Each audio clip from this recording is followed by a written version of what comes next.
Hello बच्चों, अर्थशास्त्र की ऑनलाइन क्लास में आपका स्वागत है। हम लेसन 3 कर रहे हैं, आय व्यय उत्पाद का चक्रीय प्रवाह। इसके हमने 4 पहले वीडियोस बना लिए हैं। आज हम इसका 5वां पार्ट कर रहे हैं।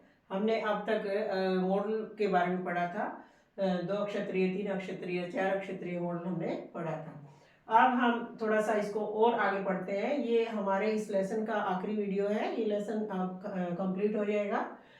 इसमें हम पढ़ेंगे कि चक्रीय प्रवाह मॉडल में वापसी और समावेश एक प्रक्रिया है, उनके बारे में पढ़ेंगे। वापसी और समावेश के बारे में हम इस वीडियो के अंदर, इस टॉपिक के अंदर हम अध्ययन करेंगे कि वापसी और समावेश क्या होता है। चक्रीय मॉडलों के अंदर आय का जो प्रवाह मॉडल है, चक्रीय प्रवाह मॉडल है, उनमें वापसी और समावेश का क्या रोल है, क्या होती है ये चीजें, चर है ये।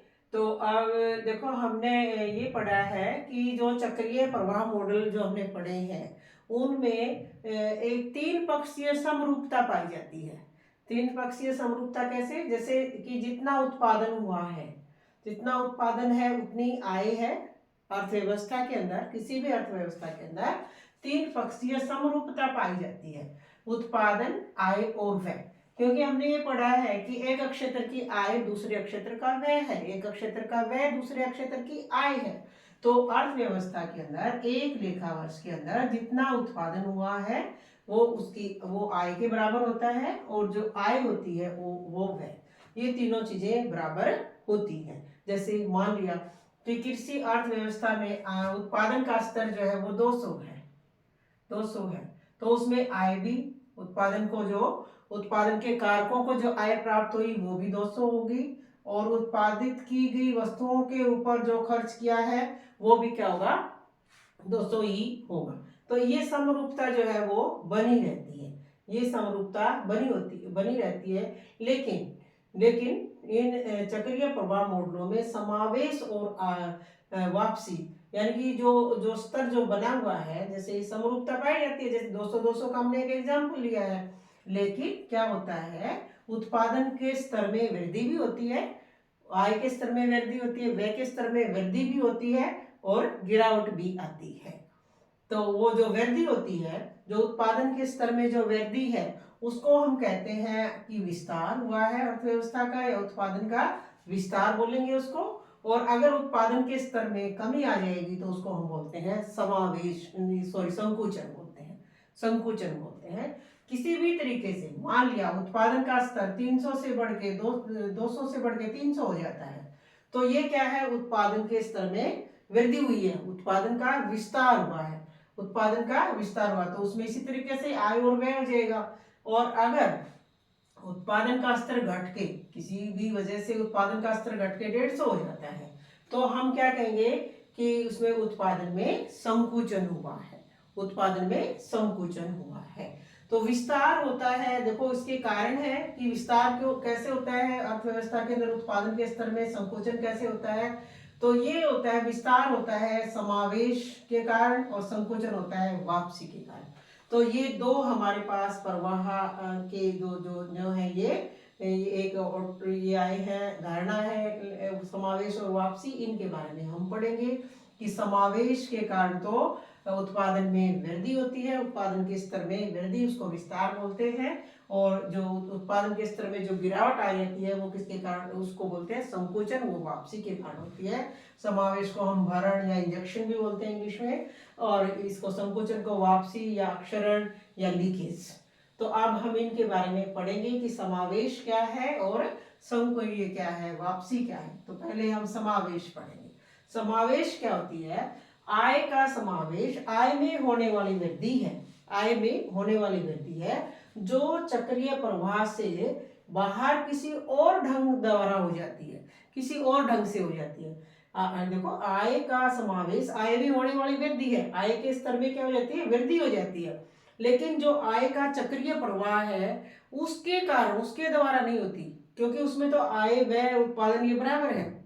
लेकिन वृद्धि हो जाती है किसी और कारण से, किसी और ढंग के द्वारा होती है, वो किसी और कारण से, किसी और चीज के द्वारा वो वृद्धि हो जाती है। जैसे एक उदाहरण लेते हैं, हम एग्जांपल लेते हैं कि कोई उत्पादक है, वो बैंक से उधार ले लेता है, वो बैंक से ऋण ले लेता है। अभी कोई उत्पादक है वो ऋण ले लेता है और वो अपने जो उत्पादन के साधन है उनमें उसको वितरित कर देता है।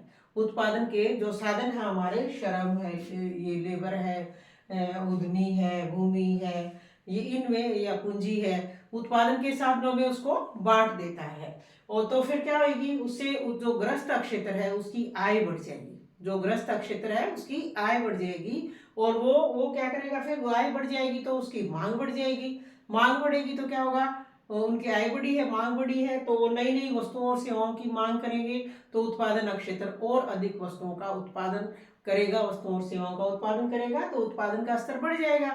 उत्पादन का स्तर बढ़ेगा तो आय बढ़ेगी, रोजगार बढ़ेगा। तो इस तरह से ये समावेश, वो जो बाह्य तत्व था, जो बैंक से जो ऋण लेके और अपने जो उत्पादन के साधन थे उनमें जो बांट दिया, उनमें जो वितरित कर दिया, कि वो जो आय है उनको दे दी। वो आय कौन सी है, वो जो चक्रीय प्रवाह में आय शामिल थी उसके अलावा है, उससे बाहर से लेके वो आय को उसके अंदर इंजेक्ट कर दिया, इंजेक्शन एक तरह से उसमें आय के प्रवाह में उसको छोड़ दिया है। तो ये क्या है, समावेश क्या है, ऐसे चर हैं, समावेश जो है वो समावेश में ऐसे चर हैं जो अर्थव्यवस्था में उत्पादन की प्रक्रिया में वृद्धि करते हैं। जो उत्पादन की प्रक्रिया है उसमें जब जब ग्रस्त क्षेत्र को आय प्राप्त होती है तो वस्तुओं की मांग करते हैं, तो फिर क्या होता है, फिर से दोबारा से उत्पादन अधिक वस्तुओं और सेवाओं का होगा, फिर से उनकी आय बढ़ेगी, तो इस तरह से आय का स्तर क्या है वो बढ़ जाता है।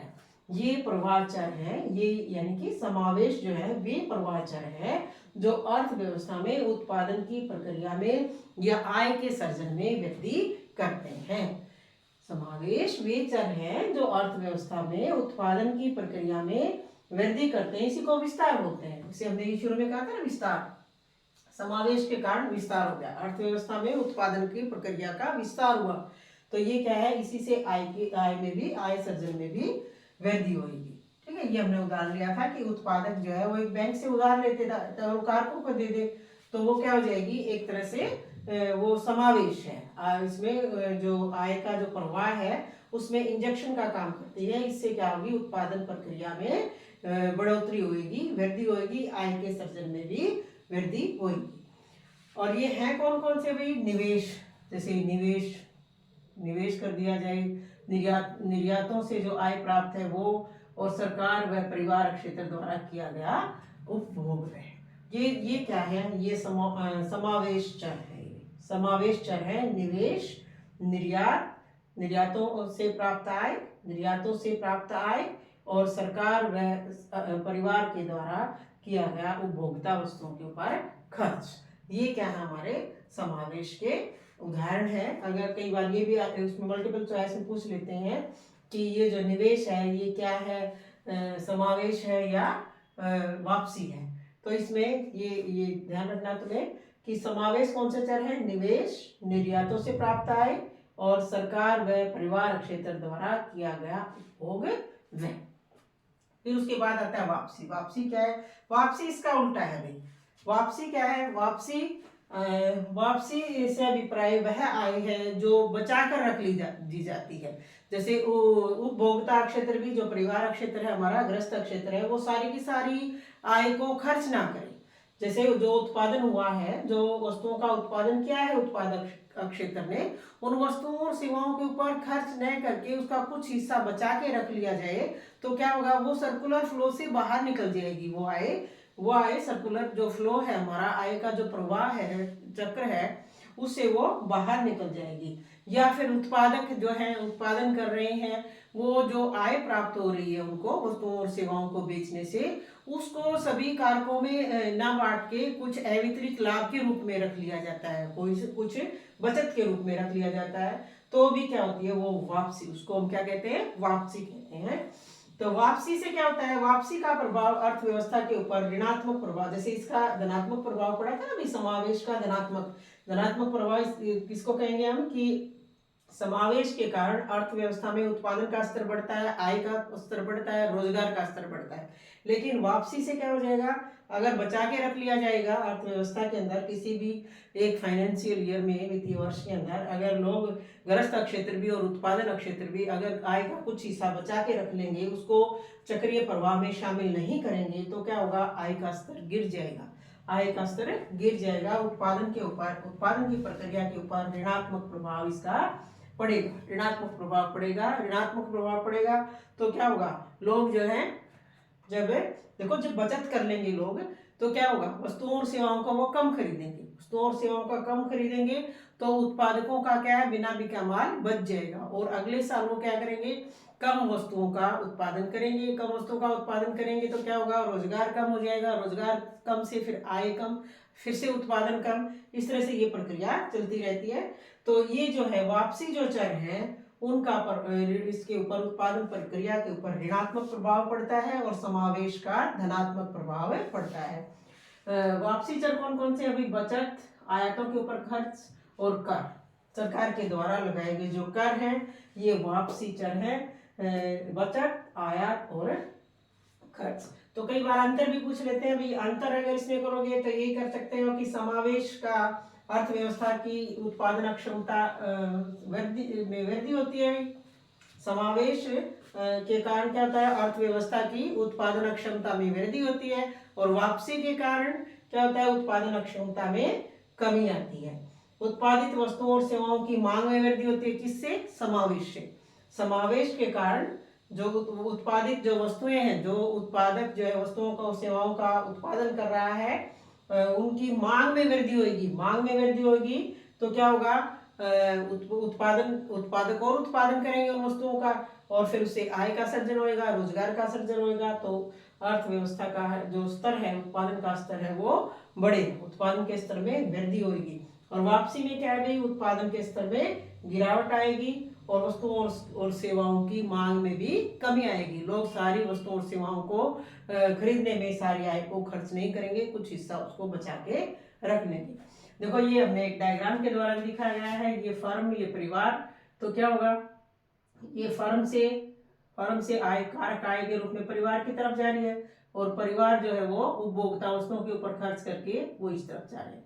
लेकिन क्या होता है कि ये जो है बाहर से चली, ये जैसे ये जो प्रवाह चर है, ये IGX, आई से इन्वेस्टमेंट निवेश, जी से गवर्नमेंट एक्सपेंडिचर, और एक्स से जो है वो निर्यातों से प्राप्त आय। ये समावेश चर है, ये अंदर आ जाती है। देखो इंजेक्शन अंदर इंजेक्ट हो जाती है इसके प्रवाह के अंदर। जब ये इन चीज़ों से जो प्राप्त आय है, निवेश बढ़ जाता है, गवर्नमेंट जो है वो अपने खर्च बढ़ा दे, या फिर निर्यातों से प्राप्त आय में वृद्धि हो जाए, तो क्या होगा, उत्पादन का स्तर बढ़ जाएगा। उत्पादन का स्तर बढ़ जाएगा। और इसके का उल्टा है ये STM, एस का मतलब सेविंग, बचत, T टैक्स, और M इम्पोर्ट, आयातों से के बदले जो भुगतान करने पड़ते हैं वो आ जाएंगे इसके अंदर। तो ये क्या है, ये वापसी के उदाहरण है, ये समावेश के उदाहरण है। ये जो आय है ये प्रवाह चक्र से बाहर आ रही है, और ये आय जो है प्रवाह चक्र के अंदर आ रही है, इंजेक्ट हो रही है, और ये इसकी लीकेज हो रही है, ये बाहर निकल रही है। तो ये क्या है, हमारी वापसी के उदाहरण है, ये STM, और ये IGX, सेविंग, टैक्स और इंपोर्ट, और ये इन्वेस्टमेंट, गवर्नमेंट एक्सपेंडिचर, और एक्सपोर्ट, ये इंपोर्ट है, ये इंपोर्ट, वो एक्सपोर्ट।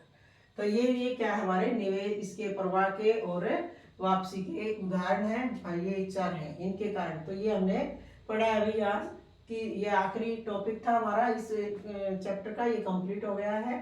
तो हमने क्या पढ़ा है, वापसी और समावेश। पहले हमने समावेश के बारे में पढ़ा है, फिर हमने वापसी के बारे में पढ़ा है। ठीक है भाई।